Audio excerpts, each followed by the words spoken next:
As he walked through the silence, the boy felt no regret, accepting that if he were to die the following day, it would simply be because God did not wish to alter the future.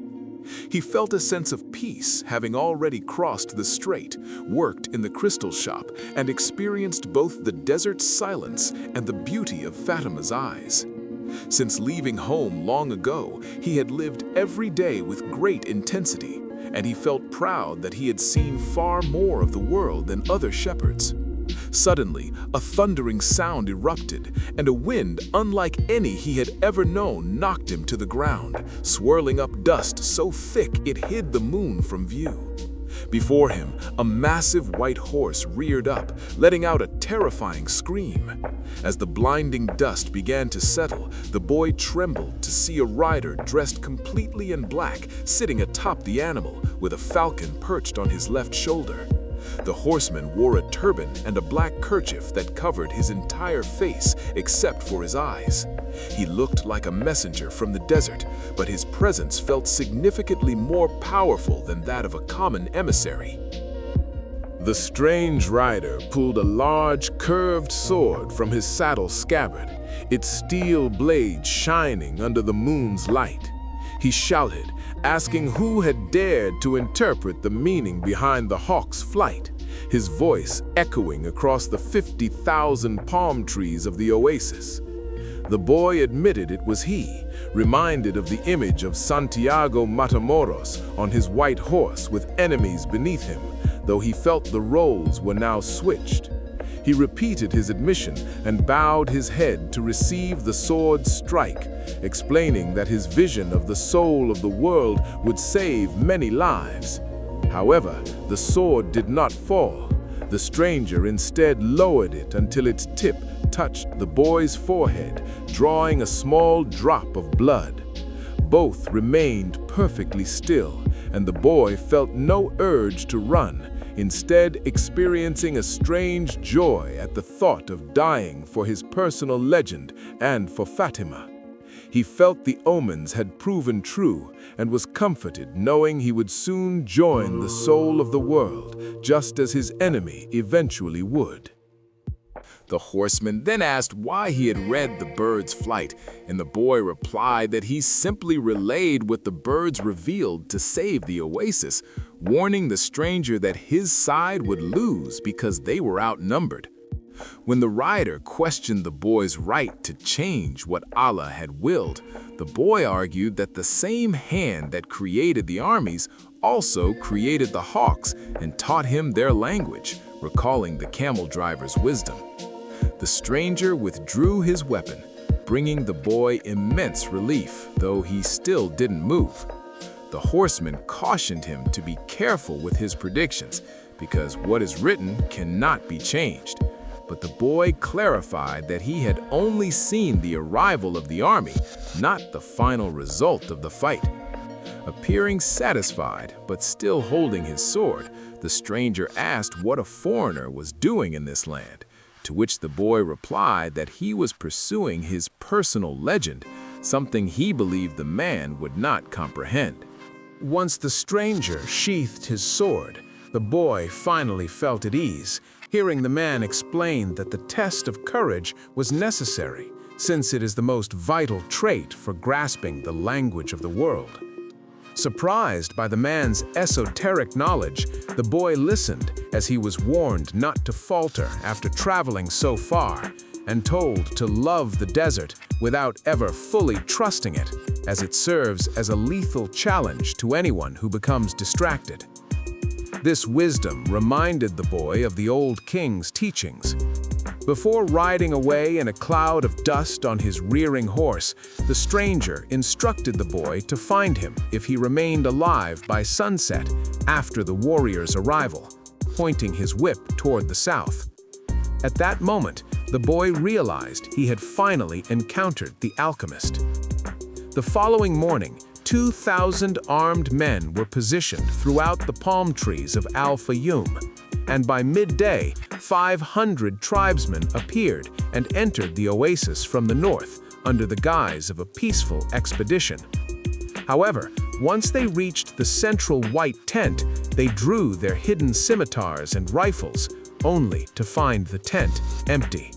The oasis defenders quickly surrounded them, killing all but the battalion commander within half an hour, while the women and children remained hidden and unaware of the bloodshed.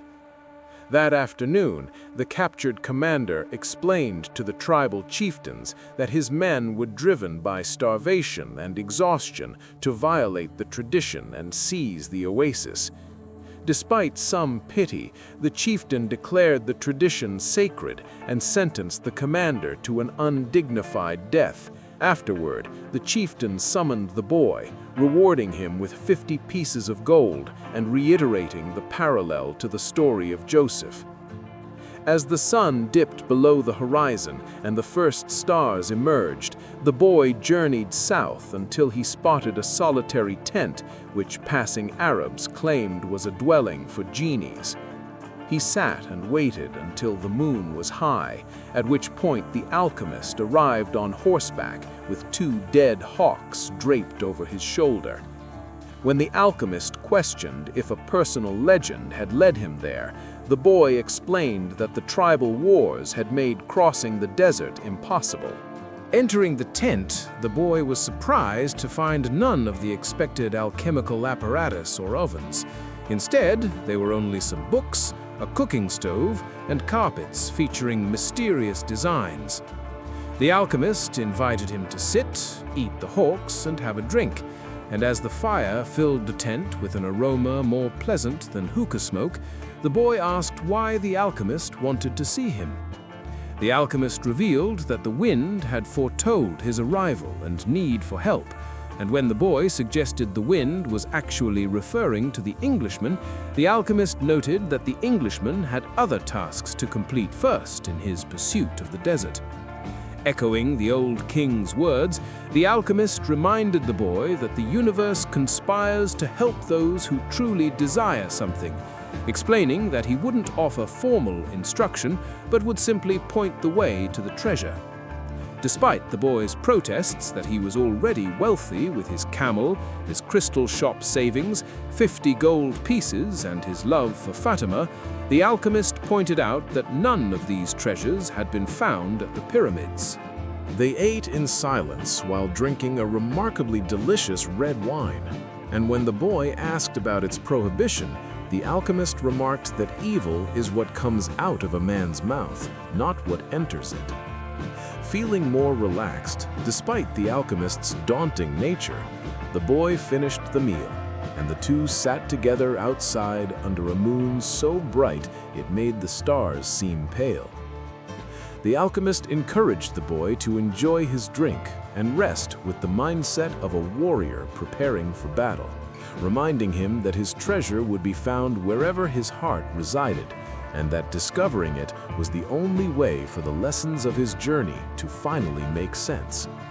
He advised the boy to exchange his camel for a horse, explaining that while camels are deceptive and can drop dead without warning after thousands of paces, a horse's fatigue is gradual and predictable, allowing a rider to know exactly how much can be asked of the animal. The following evening, the boy arrived with a horse, and the alchemist, mounted with his falcon, challenged him to find signs of life in the desert as a prerequisite for finding treasure. Although the boy felt intimidated and uncertain of his ability to navigate the desert's secrets, the alchemist's cryptic remark that life attracts life prompted him to give his horse free rein. They rode for 30 minutes under the silver moonlight until the horse slowed near a rocky patch far from the oasis, signaling the presence of life through its own natural instincts.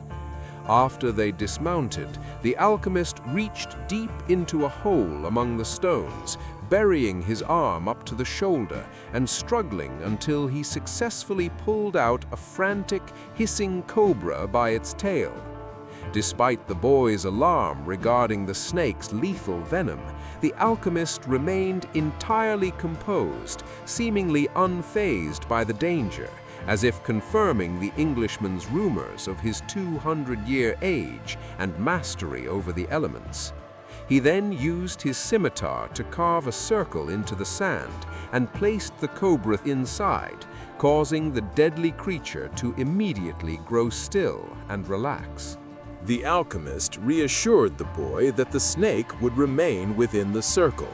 noting that finding life was the specific omen he required since the pyramids are surrounded by the vast desert.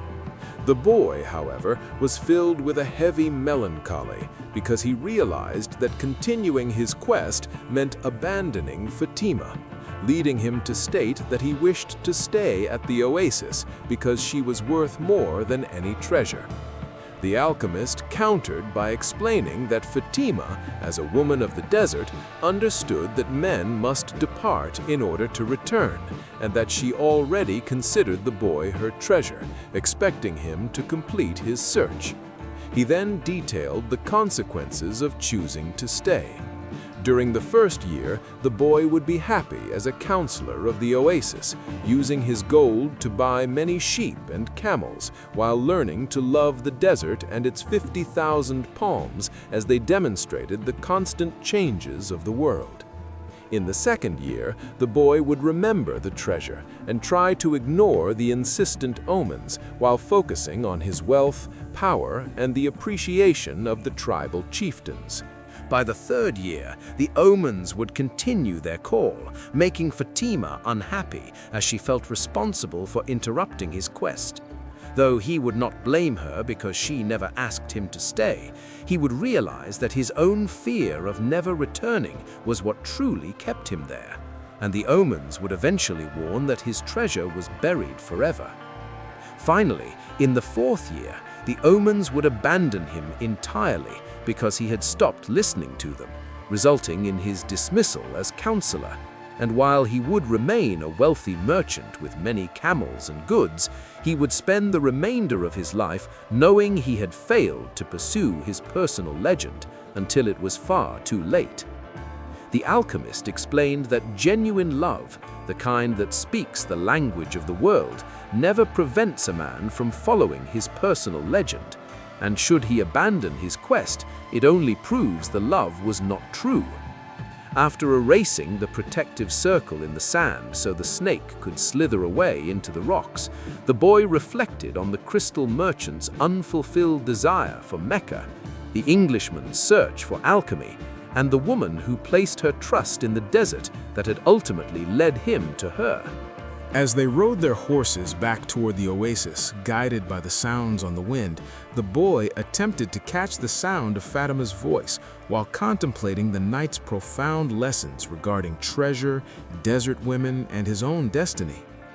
With a newfound sense of peace in his heart, he informed the alchemist of his decision to join him, receiving a brief confirmation that they would depart the next morning before the sun rose. Unable to sleep, the boy woke a companion 2 hours before dawn and paid him enough gold for a sheep to lead him to Fatima's tent, followed by enough gold for a second sheep to have the girl awakened and told of his presence outside. Once the young Arab left to sleep, satisfied with his earnings and his service to the oasis counselor, the boy and Fatima walked through the palm trees together, disregarding tradition in their final moments. He announced his departure and his certain intent to return, starting to explain the reasons for his love, but Fatima interrupted him, asserting that one is loved simply because they are loved, and that no reason is ever required. Nevertheless, the boy insisted on telling her that he loved her because his entire journey, encompassing his dreams, the old king, the crystal shop, and the desert war that led him to the alchemist, was part of a universal conspiracy that successfully brought them together. The two embraced for the first time, and the boy promised that he would return to her. Fatima explained that while she had previously looked toward the desert with a sense of longing, she would now view it with hope, noting that her father had always returned to her mother after his travels. They walked a bit further through the palms before the boy left her at her tent, again promising to return just as her father had, and he noticed that her eyes were filled with tears. When he asked if she was crying, she turned her face away and explained that although she was a woman of the desert, she was, above all else, a woman. At dawn, Fatima returned to the chores she had performed for years, but everything felt different. The oasis was no longer a sanctuary of 50,000 palms and 300 wells for relieved pilgrims, but had become an empty place for her. From that day forward, the desert became the center of her world as she looked to the stars he might be following and sent kisses on the wind to let him know she was alive and waiting for her courageous man. To her, the desert now represented only the hope of his return. As they rode across the sands, the alchemist told the boy not to focus on what he had left behind, as everything is written in the soul of the world forever. The boy, once again used to the silence of the desert, remarked that men dream more of coming home than of leaving. The alchemist, speaking in alchemical terms that the boy understood were actually about Fatima, explained that if what one finds is made of pure matter, it will never spoil and can always be returned to, whereas something that was only a fleeting moment of light, like an exploding star, would leave nothing behind upon a return. It was difficult for the boy to stop thinking about what he had left behind, as the endless monotony of the desert caused him to dream of the palm trees, the wells, Fatima's face, the Englishman's experiments, and the camel driver who had been a teacher without knowing it, leading him to wonder if the alchemist had ever known love. The alchemist rode in front with a falcon on his shoulder that caught a rabbit on the first day and 2 birds on the second, while at night they spread their sleeping gear and kept their fires hidden to endure the cold, darkening nights as the moon changed phases. For a week, they spoke only of the precautions needed to avoid tribal battles, though the wind occasionally carried the sweet, sickly smell of blood from nearby conflicts and reminded the boy that the language of omens is always ready to reveal what the eyes fail to observe. On the 7th day, they made camp earlier than usual, and as the falcon flew off to hunt, the alchemist offered his water container to the boy and congratulated him for pursuing his personal legend to its near conclusion. When the boy complained that he hadn't been taught anything and had previously failed to learn from the Englishman's books, the alchemist countered that there is only one way to learn, through action, and that the boy had already learned almost everything needed on his journey, except for one last thing. The boy questioned why his companion was called the alchemist and why others had failed to make gold, to which the man replied that they were seeking only the treasure of their personal legend without actually wanting to live it out.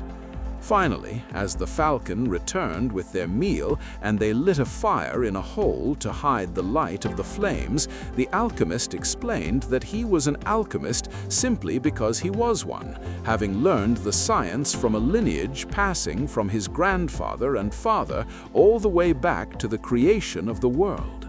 The alchemist explained that in ancient times, the masterwork was so simple it could be written on a single emerald. But as men began to reject simplicity, they replaced it with complex tracts, interpretations, and philosophical studies, believing their own ways were better. Even so, the emerald tablet remained alive, and the alchemist took less than 5 minutes to draw its contents in the sand, a moment that made the boy reflect on his meeting with the old king in the plaza as if it had occurred years ago. Though the boy was disappointed to see what looked like a code from the Englishman's books, the alchemist clarified that, like the flight of the hawks, the tablet cannot be understood by reason alone, because it is a direct passage to the soul of the world.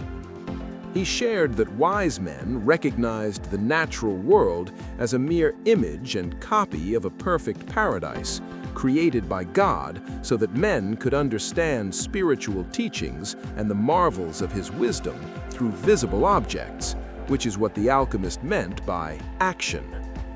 When the boy asked if he should try to understand the tablet, the alchemist noted that while a laboratory would be the place for such study, the boy was in the desert and should instead immerse himself in it. For anything on earth, even a single grain of sand can reveal the marvels of creation to those who contemplate it, leading the boy to finally ask how he might truly immerse himself in the desert.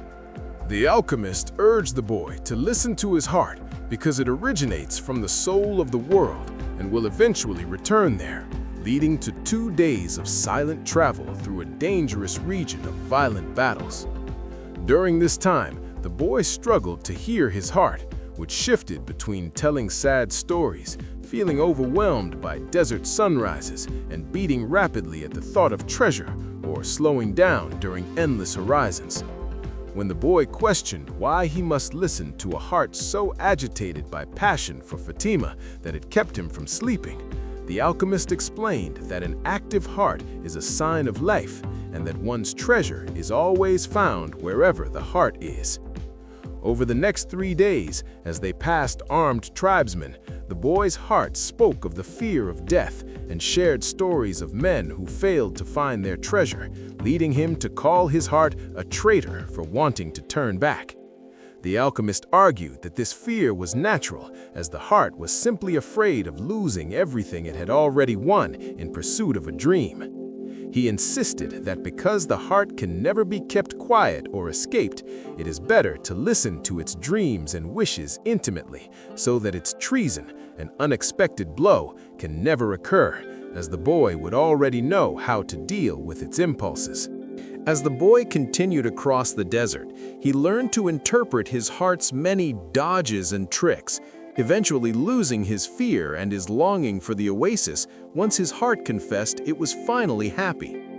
His heart explained that human hearts often complain because people are terrified of pursuing their most important dreams, feeling either unworthy or incapable, and fear the intense suffering that comes from lost loved ones or hidden treasures. When the boy shared this fear of suffering with the alchemist, the man enlightened him by stating that the fear of suffering is far worse than the suffering itself, and that no heart truly suffers while searching for its dreams, because every second of that search is an encounter with God and eternity. Embracing this, the boy realized his journey had been luminous, teaching him things a shepherd could never have known, which allowed his heart to finally share wisdom from the soul of the world. But the very next day brought a literal test when 3 armed tribesmen intercepted them to search for weapons.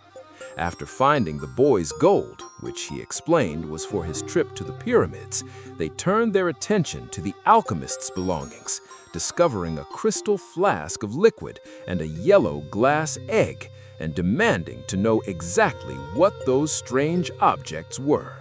The alchemist openly identified his belongings as the philosopher's stone and the elixir of life, a yellow glass egg larger than a chicken's, and a crystal flask, explaining that they possessed the power to turn any metal into gold and cure all illness. Yet the tribesmen merely laughed at the amusing answer and allowed them to proceed, proving the lesson that people seldom believe those who carry great internal treasures. As they continued, the boy's heart settled into a peaceful, reliable friendship that no longer fretted over the past or future, but instead bolstered his strength by recounting his courage in leaving his sheep and his enthusiasm at the crystal shop, while also revealing hidden instances of protection the boy had never perceived, such as hiding a rifle so he wouldn't wound himself, or causing him to fall ill so he would avoid a path where thieves were waiting to murder him. The alchemist noted that hearts primarily assist those seeking their personal legend, as well as children, drunkards, and the elderly, but he sternly warned the boy against complacency after they passed a camp of armed men in white robes, smoking hookahs and sharing war stories, reminding him that the soul of the world hears the screams of battle, and no one is exempt from the consequences of war. This reality was immediately demonstrated when 2 horsemen emerged from behind to halt their progress due to the tribal conflict, Yet the alchemist managed to command the situation and secured their release using nothing but a silent, dominating gaze that left the boy completely fascinated by his mentor's authority. The boy recalled a distant, faceless man at the encampment who had watched them intently, and after they crossed a vast mountain range, the alchemist revealed they were only 2 days from the pyramids. Seeking a final lesson, the boy asked to be taught the literal art of turning lead into gold. But the alchemist explained that gold is simply the most evolved metal in a universe where everything must progress, though men have turned this symbol of evolution into a reason for war. The boy mused on how he had learned the shifting languages of things, like a camel's whinnying, which had changed from a simple sound to a signal of danger and back again. But he silenced himself, assuming his mentor already understood. The alchemist then categorized practitioners into those who found the stone by evolving themselves alongside their work, those gifted souls who found it by accident, and those who failed because they sought only gold, forgetting that even base metals like lead, copper, and iron have their own personal legends to fulfill.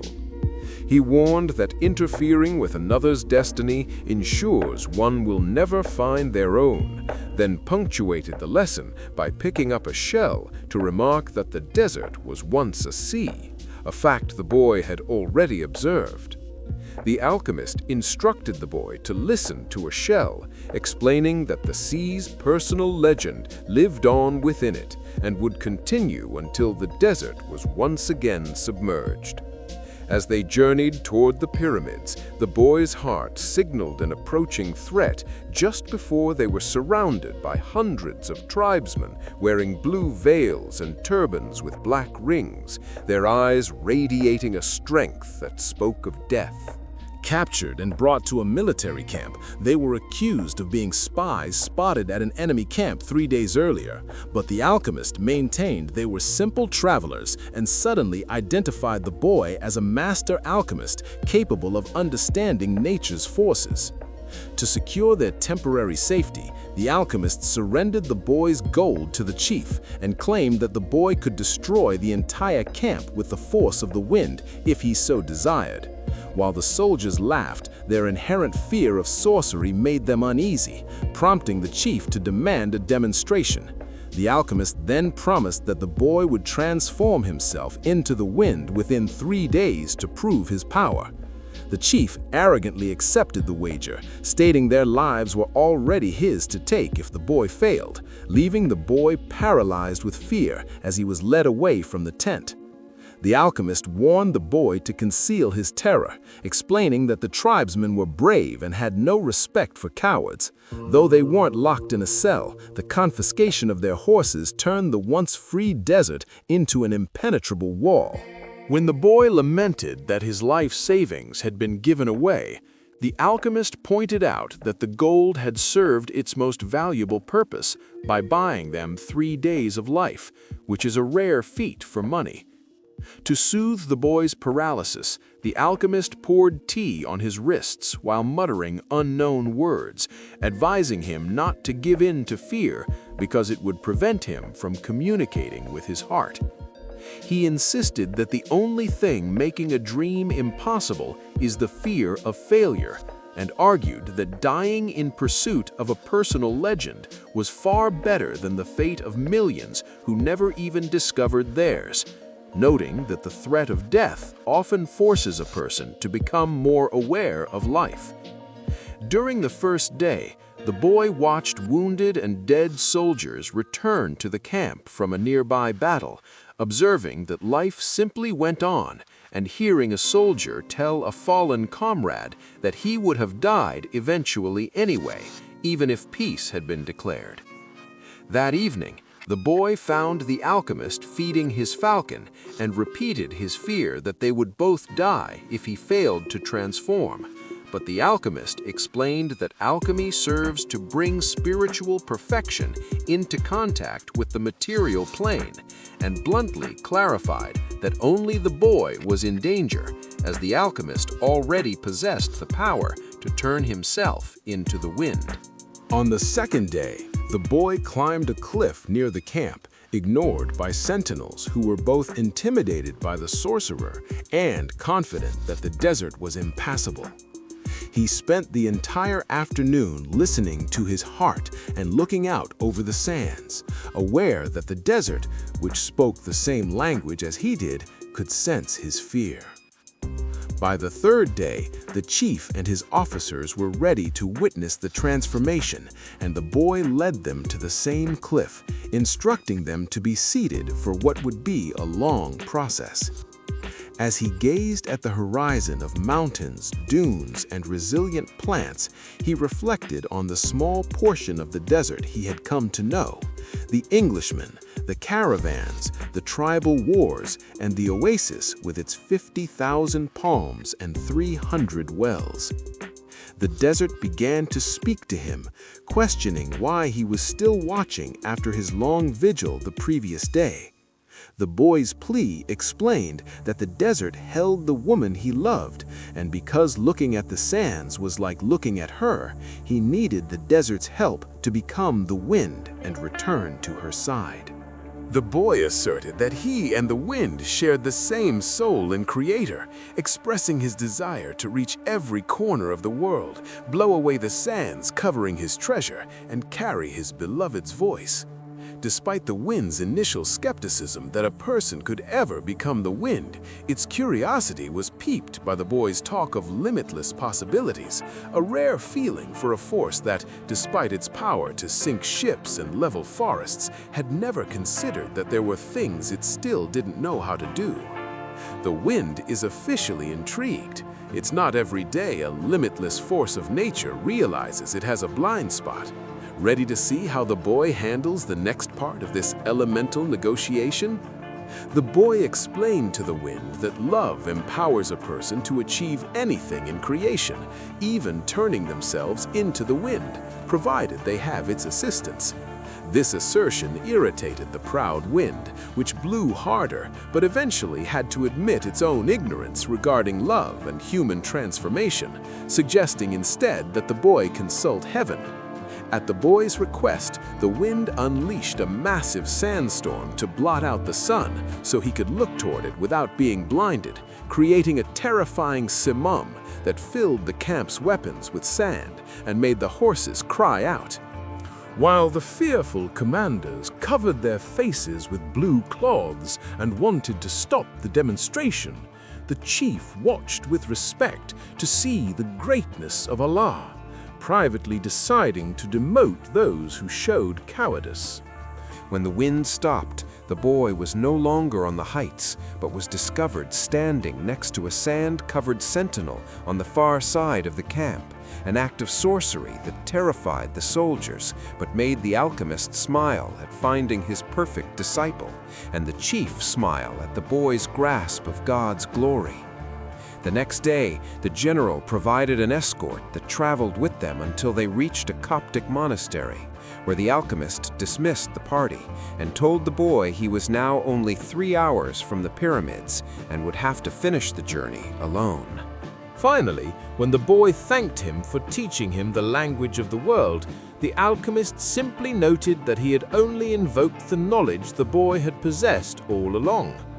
The alchemist knocked on the monastery gate and spoke in Coptic to a monk dressed in black, who allowed them into the kitchen, where the alchemist melted a pan of lead over a fire. Taking the mysterious yellow egg from his pouch, he scraped a hair-thin sliver, wrapped it in wax, and dropped it into the liquid, which turned a deep blood-like red as it cooled, while the two men discussed the tribal wars and the caravan stalled at Giza. When the lead fully transformed into a disc of pure gold, the boy asked if he would ever learn the secret, but the alchemist clarified that this was his specific personal legend and was intended only as a demonstration of what is possible.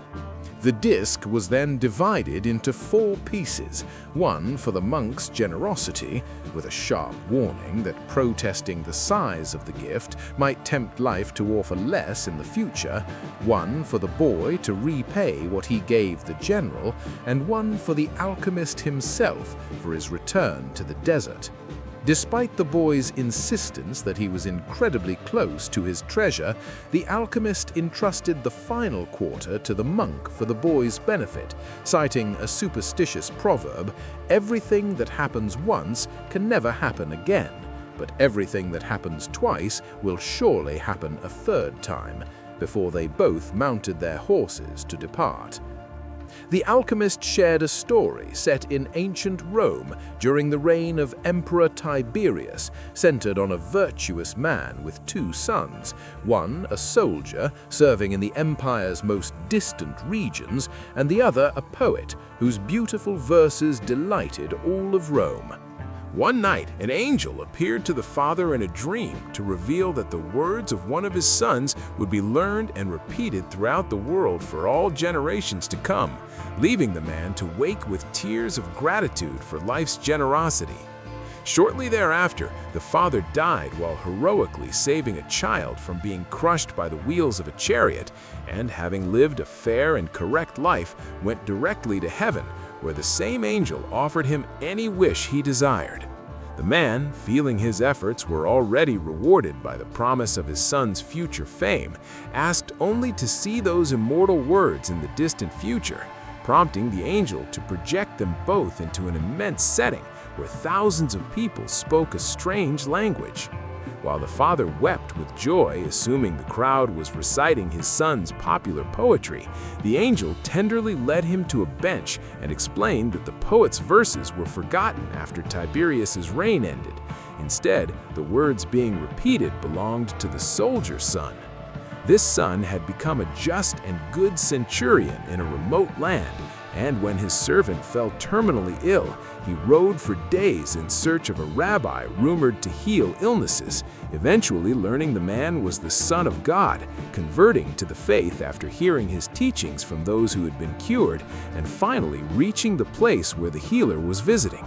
The angel concluded the story by revealing that the Roman centurion's immortal words to the rabbi, spoken from a faith so profound he knew he stood before the Son of God, were, "My Lord, I am not worthy that you should come under my roof, but only speak a word and my servant will be healed." Before parting ways, the alchemist remarked that every person unknowingly plays a central role in world history, leaving the boy to ride through the desert for hours while his heart proudly reflected on his transition from a shepherd to a man pursuing his personal legend. His heart eventually whispered the ultimate clue. His treasure would be located wherever he was brought to tears. Reaching the top of a dune under a full moon, exactly a month after leaving the oasis, the boy wept at the sight of the majestic pyramids of Egypt, thanking God for the mentors he had met and for Fatima, who proved that love supports rather than hinders one's destiny. While he realized he now possessed the wisdom to live a simple life, he knew his project remained unfinished until the objective was met. Glancing at the sand where his tears had fallen, he spotted a scarab beetle, an Egyptian symbol of God, and accepted it as the final omen to begin his search. The boy spent the night digging at the foot of the pyramids, a task that made him realize the impossibility of the crystal merchant's claim that anyone could build a pyramid in their backyard. Despite his hands becoming abraded and the wind constantly blowing sand back into his excavation, he refused to stop because his heart had told him to dig where his tears fell. His labor was interrupted by a group of refugees from the tribal wars who, finding the piece of gold the alchemist had given him, suspected he was hiding more and forced him to continue digging through the night. As the sun rose, the men began to beat the boy until he was bruised, bleeding, and certain of his own death. Recalling the alchemist's words that money is worthless to a dead man, the boy finally shouted that he was digging for treasure because of a recurrent dream he'd had twice. This confession led the leader of the group to dismiss him as a stupid thief. Before leaving, the leader shared his own stupid recurrent dream, that he should travel to the fields of Spain to find a ruined church where shepherds slept, specifically at the roots of a sycamore tree growing out of the sacristy. The leader mocked the idea of crossing a desert for such a dream, leaving the boy nearly unconscious but in possession of the final, ironic truth: his treasure was exactly where his journey had begun. Standing up shakily, the boy turned his gaze one last time toward the pyramids, which seemed to be laughing at the cosmic irony of his long journey. Instead of feeling defeated by his injuries or his empty pockets, he laughed back with a heart bursting with joy because he finally understood exactly where his treasure was hidden. He realized that the bandit's mocking story was actually the final omen he needed, revealing that the fortune he had traveled across the world to find was waiting for him back at the very spot where his story began. Santiago reached the abandoned church at nightfall, where the sycamore still stood in the sacristy under a half-destroyed roof that revealed the stars, reminding him of the peaceful night he had spent there with his sheep before the dream began.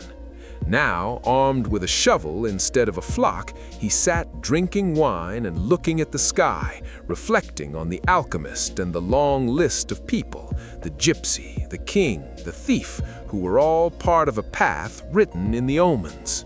After waking to a high sun, he dug at the base of the sycamore and shouted to the sky, calling the alchemist an old sorcerer for knowing the treasure was here all along and for leaving gold at the monastery to ensure his return, despite the monk's laughter at his tatters. A voice on the wind answered, explaining that without the journey, he never would have seen the beauty of the pyramids. And soon his shovel hit a solid chest, overflowing with Spanish gold coins, precious stones, gold masks adorned with red and white feathers, and stone statues embedded with jewels, spoils of a forgotten conquest a conquistador had never told his children about. He placed Urim and Thummim in the chest as a reminder of the old king, acknowledged that life is truly generous to those who pursue their personal legend, and remembered his promise to give 1/10 of the treasure to the smart gypsy woman in Tarifa. As the Levanter wind blew from Africa, carrying the scent of a familiar perfume and a kiss that rested on his lips, the boy smiled at this first-time gesture and spoke his final words, "I'm coming, Fatima."